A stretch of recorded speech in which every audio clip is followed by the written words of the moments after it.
This is Philip Rosenthal of Christian View Network.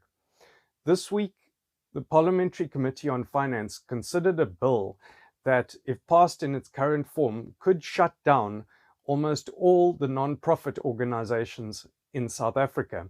That is, the smaller organizations that are not currently registered as non-profit organizations.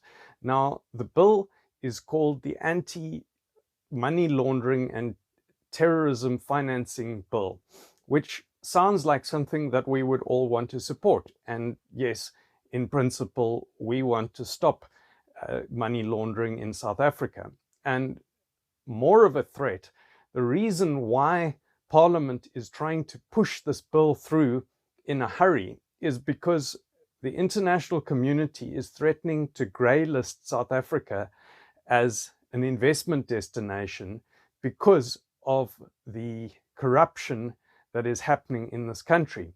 And so this bill is meant to tighten up on corruption, but unfortunately it's throwing the net too wide, and it's threatening a whole lot of small non-profit organizations that are doing good, which would include, for example, small house churches, lobby groups, animal welfare organizations, community organizations, clubs, and interest groups that are not big enough to make it worthwhile for them to employ accountants in order to comply with all the requirements and other professionals that they would need to help them to comply with all of this regulations. And you can imagine the amount of good work that would be stopped if this bill was passed in its current form.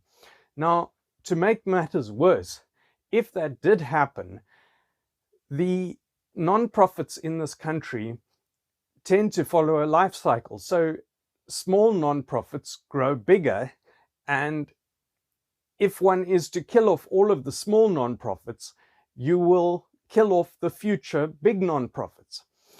But that's what this bill says at the moment in Section 10, that every single non-profit organization has to be registered in terms of this act, which has a whole lot of complicated and difficult things for them to do. Now, most of these people who are running these small organizations are operating in their spare time on a shoestring budget, sacrificing effort to do good in society. Now, if you're going to make it more difficult for them, in fact, make it illegal unless they go and spend a whole lot more money, most of those people are just going to stop. Or what they are doing is going to become illegal.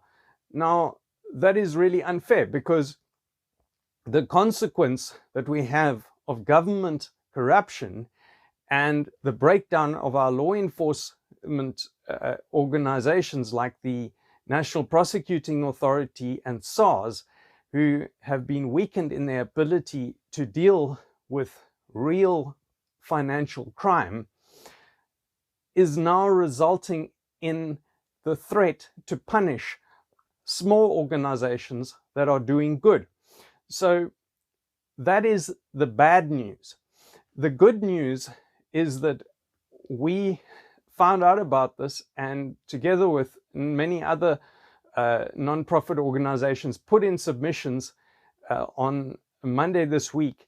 And on Tuesday, the committee agreed to grant an extension of time until the 25th of October to put in a submission. And I'm going to put an email address at the end of this video where you can write in your submission.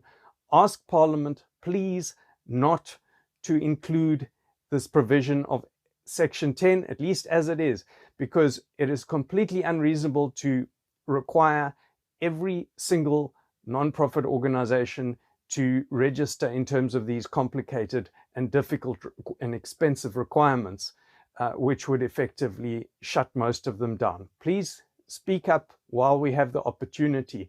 Parliament's under huge pressure to push through this bill to stop investment from being withdrawn to South Africa, but we need to fix this problem in the bill.